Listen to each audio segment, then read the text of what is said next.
Okay, so welcome. This is about technology supplemental funding, and I'm just gonna walk through kind of the guidelines around it. Again, just stop me if you have any questions, and then we can talk a little bit more after as well. Maybe if I can get this thing, okay, moving, there we go. So as you know from the email, folks can ask for up to $10,000, and it's in any or all of these budget categories that are up on the screen. So professional consultants, equipment and supplies, and then after that slash is the line item that is going to go into your budget if you request funds in any of those budget categories. So I just want to go through each one with a little more in-depth. So professional and consultant, IT contracts are allowed to support data security upgrades or other upgrades. Now, the cost of those can be through September 30th, 2025 when the grant ends. There's some other restrictions on supplies and equipment, but if you're paying a consultant, and let's even say you start now and you have a year's contract, this grant can pay up to September 30th, but it can't pay past September 30th. Or if you are paying monthly, you can pay monthly on this with these funds, again, up to September 30th. And then it can go for equipment, and it's the $10,000 for any acquisition cost that equals or exceeds the lesser of your capitalization level established by your organization, or $10,000. We don't expect to have a whole lot of requests for equipment just because folks usually, it's, the things that they're buying is under $10,000 and goes in supplies, but you could. And then under the supply category, that's basically everything else. So digital platforms for hotlines, computers, laptops, tablets, smartphones, audio or visual equipment, IT equipment that might promote or access to folks with disabilities, so hardware modifications, power outlet strips, upgrading of servers. All of those things that can go under supplies are eligible. Hey, can I interrupt just a second? Absolutely. You have a question? This supplies the video and audio equipment, the laptops and tablets. Is this for the staff or it is just for the survivors? It can be staff, right? But will Absolutely. that follow the allocation for whoever it is in this grant, or is it for any staff? So that's a good question, and I have a whole slide on that. So can you hold Okay, it thank for you. just a minute? Okay. But also it can be for survivors. Say you want to get a computer in an office that survivors can use, or laptops or tablets, you can do that, but it can also go for staff. Okay, thank you. Okay.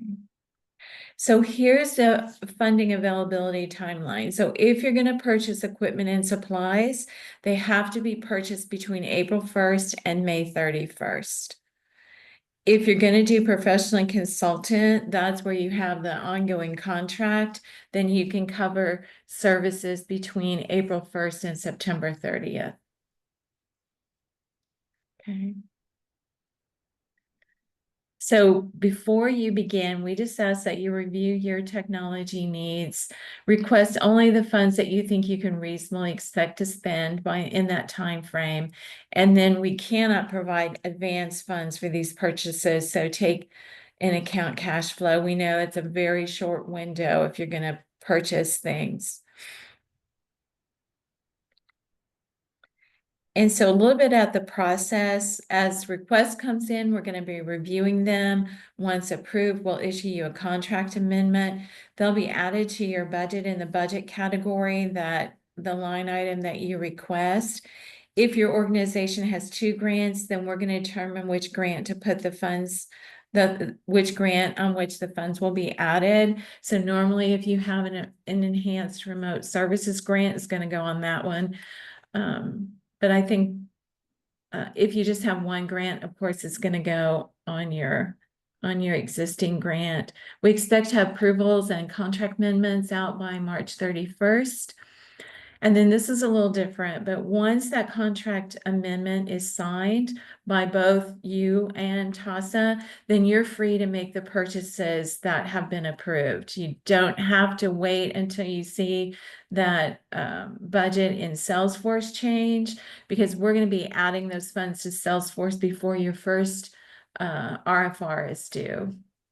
Any questions about that? None. Okay. Sorry, I'm shaking my head. I realize I don't have That's a okay. Yeah, none, Okay. thank you. So some guidelines and restrictions, the funds must be used for the approved items. You can't use them for any other purchases, and you can't move them out of these 3 line items into any other line item that's unrelated to technology.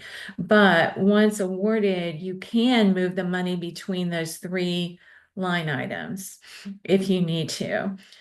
And then you've got to provide a detailed receipt for your items at least 5 business days before you submit your RFR that's covering these items.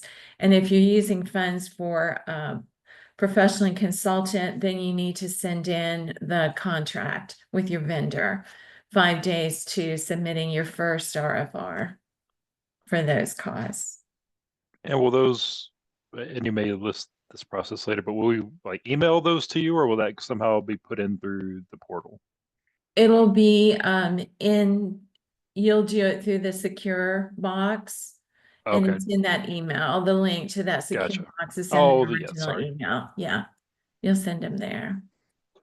Okay, so this goes to your question. You can ask for 100% of funding for an item if it's going to be used for direct services for sexual assault only. So if it's going to be shared against another program that's not sexual assault related, then you do need to use your cost allocation method. But again, you can ask for 100% funding of an item, even if you want to buy, let's say, a laptop for someone that's not on this grant, but they're 100% focused on sexual assault, you can ask for that item. And then you can ask for a percent of funding relative to the time that staff are spent on the grant. And then for items shared against programs, you do need to use your cost allocation. And because we're going to be approving these as we get them, so when you go in to make your request, it'll ask you for a justification on what you're planning to spend. And so you need to put like what you're going to purchase for whom, at what cost, and how it's going to support your focus area. So that justification needs to be a little bit more detailed, much like you would on your original budget.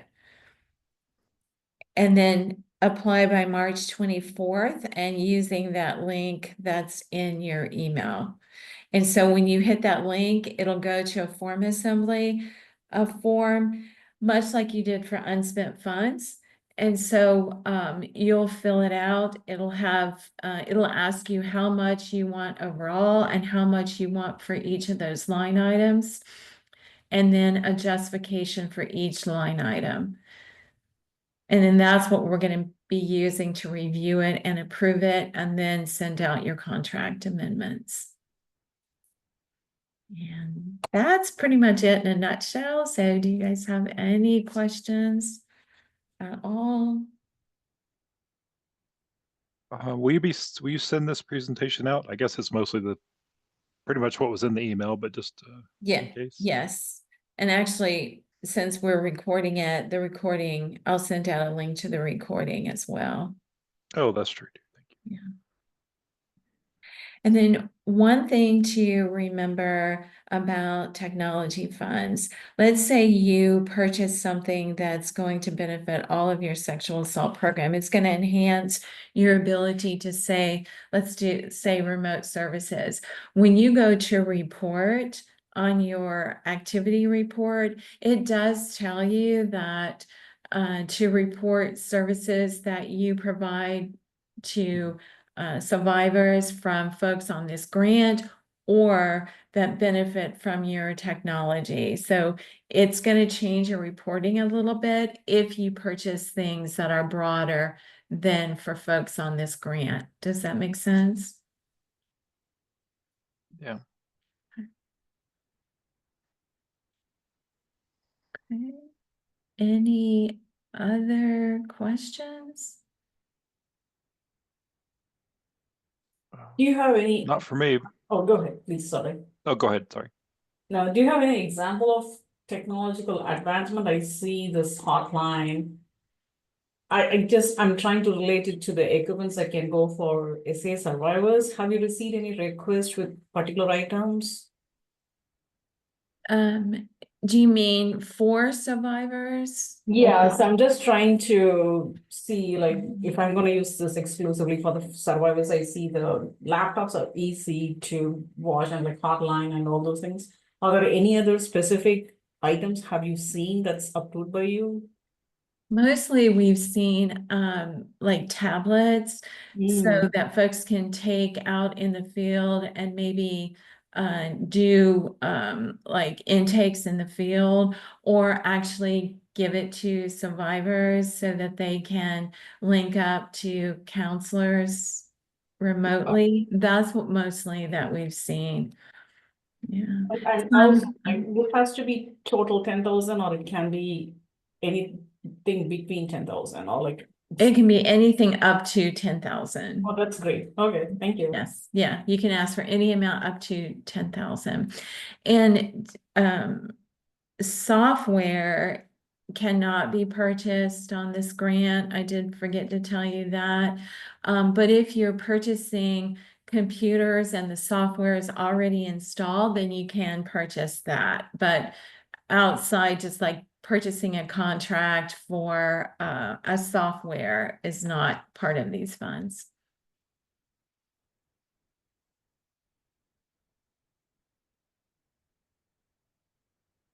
And I'm going to stop the recording now, so you might